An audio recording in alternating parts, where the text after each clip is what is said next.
Today on Fleek Digital Magazine, I have the honor of interviewing Ms. Lisa McFadden of Lisa McFadden Millinery. And what an accomplished artisan she is.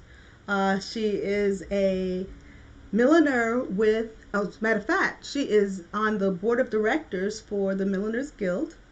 Her work has appeared at the Met Gala 2019, the camp installation. That was absolutely fabulous. She has also been the assistant of the illustrious Stephen Burrows, and she is part of the Port Authority's themed installation Rain or Shine, which has been interrupted by the coronavirus.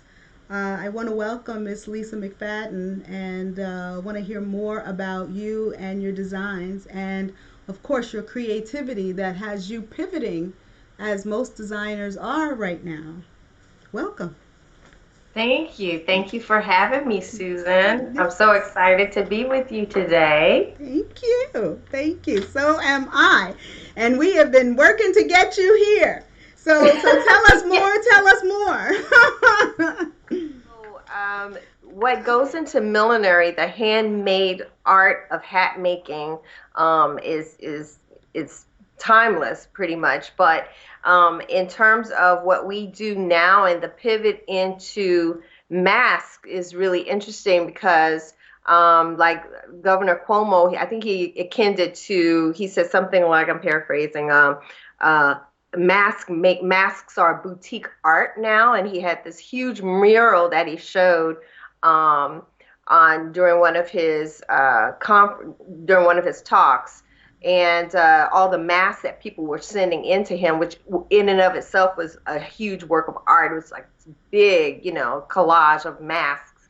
And when he said that, it just click because I was already thinking that, and what we do as milliners, because we are very intricate, it's handwork, it's attention to detail, it is art, and that can translate so easily. And I've already seen some fashion designers doing, masks that are very pretty, but what we do by hand with the hats and how that translates into what we'll do with the masks will be high art for masks. Absolutely. How did you get involved with millinery design, hat design? Well, actually, my background is fashion design. I earned my BFA at American Intercontinental University, AIU, in Atlanta, Georgia. And while I was there, I was taking as an elective millinery. I love working with my hands, and it's like sculpture. So I was really excited to take the class, and we only had to make about 5 hats, and I ended up making 9 or 10. It's like everything I could find, I could block, I made. Well, I tell you, being in Atlanta, I'm sure you had your hands full because that is like hat wearing church lady USA. I mean, those women are fine going to meeting on a Sunday morning. How was the clientele? Did they love what you were doing? Well, actually, I made hats, and it was part of a video that I did before I left, which was mainly focused on apparel, because that's what I got my degree in. So the hats were accessories for that.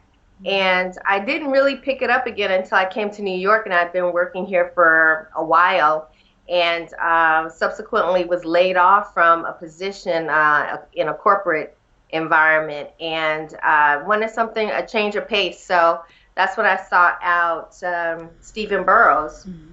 And I just took a leap of faith and said, let me go for what I really want to do. And that's to, work with this icon and learn as much as I can and be more creative. And as it turned out, I ended up making some hats for his showing as well, one of his collections. So that was a real highlight. And that ended up in WWD. And that was very exciting as an early achievement in my career.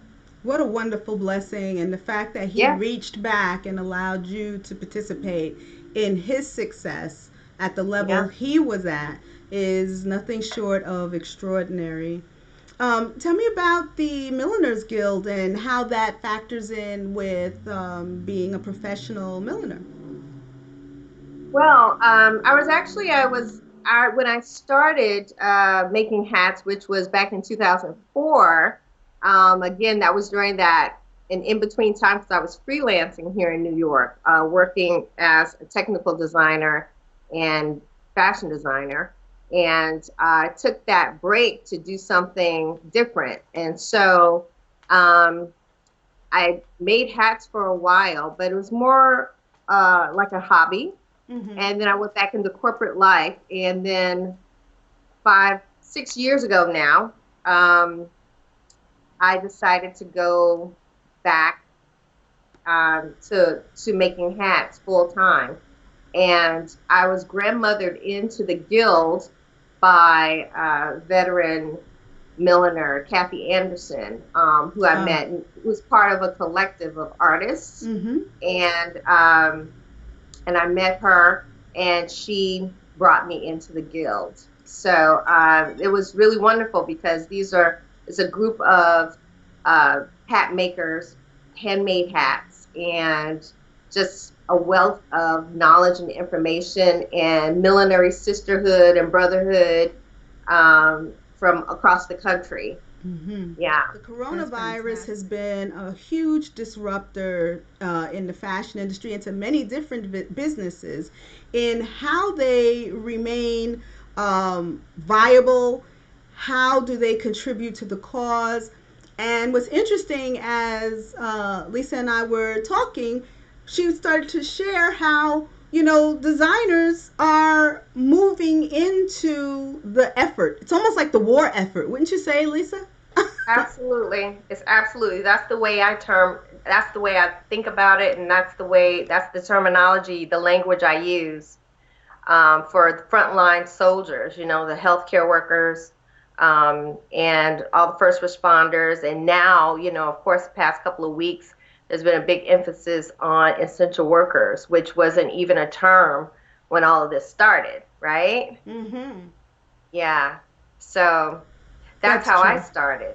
That's true. With the focus on the healthcare workers and first responders because that's where we were all looking for, our support to support us all. And so I wanted to support them. So did someone like approach you and ask you to, donate your time or your energy, or how did that come about? No, actually, when this all started,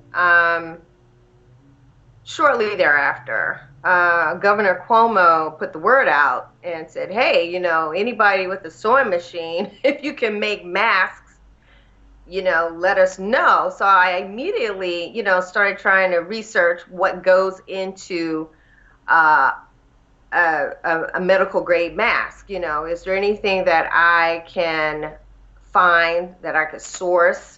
And with the research, I found out there's very specific materials used in what they're the N95s that everybody knows about now. But at the time, we didn't really know what goes into this. How Mm. do you make it? And my whole point was to create to make masks that were going to be able to be used in the hospital setting. When I realized that I, as a layperson, didn't have what it takes for Mm. that, Mm. then I started hearing about cloth masks, and then I researched that. Well, is that really going to be effective? And what eventually I found out, and everybody did, is that it's really just as an extra layer of protection, and now more so for healthcare workers that are not right there in the ER that need the N95s, but as that extra layer on top of their surgical masks that they have. And then other healthcare workers that we're hearing about now that are not in hospitals, like the nursing homes. We're hearing a lot about nursing homes right now, and of course the people that operate subways and all the essential workers. So anyway, when I found out that I could do that, I said, well, I've got tons of fabric here, let me see what I could do. And I started doing that, and I reached out to my clients first because it was hard to infiltrate with all of the chaos, how Yes. do you get the mask to who you needed to get it to?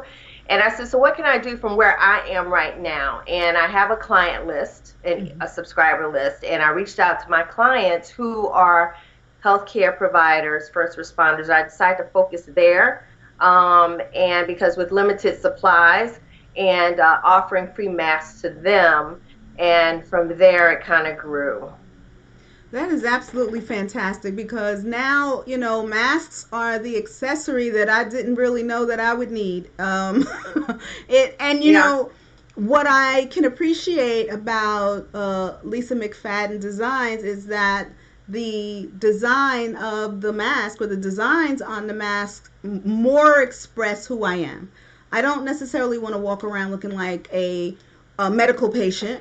Yes. But I know that this is more function than than design. I mean, but I think it needs to be they merge. Tell people how they can find you or learn more about your your business and what you do. Oh, sure. Well, they can definitely subscribe to my newsletter and mailing list. That is the key place to get updates on what's happening. And that is info@lisamcfadden.com. LisaMcFadden.com is my website, and there you can see all the other the millinery work that I do. Again, the masks will be on the website soon, and I also have my Instagram, which is at Lisa McFadden Millinery, and Facebook is LM Crushes. That's LM Crushes. And yeah, so those are the places where you can find me. Wow, that's great. And I want to say a special thank you to Lisa McFadden because she is one of the first designers that I ever featured in my first edition of On Fleek Digital Magazine, the digital Yeah. magazine version. And now that it is a TV version, you are my first again. So I do appreciate you. Oh, Yeah. oh wow. I'm a I fan. didn't know that, I'm a Susan. fan girl. That's amazing. Thank you so much. I'm honored. Thank You're you. welcome. Thank you. And just keep up the great work. And if there's anything new that we need to know, because you come out of the fashion business and you do work and navigate around a lot of the key players that are in the industry, and we are all looking to pivot and figure out what is going to be the next big thing. Are we going to be a part of the next big thing? Are we going to create the next big thing? Sometimes it's individually, sometimes it's together. So whatever it is, let's share the information. Okay. Absolutely. All Thank you. right. Thank you for having me. Oh, you're welcome.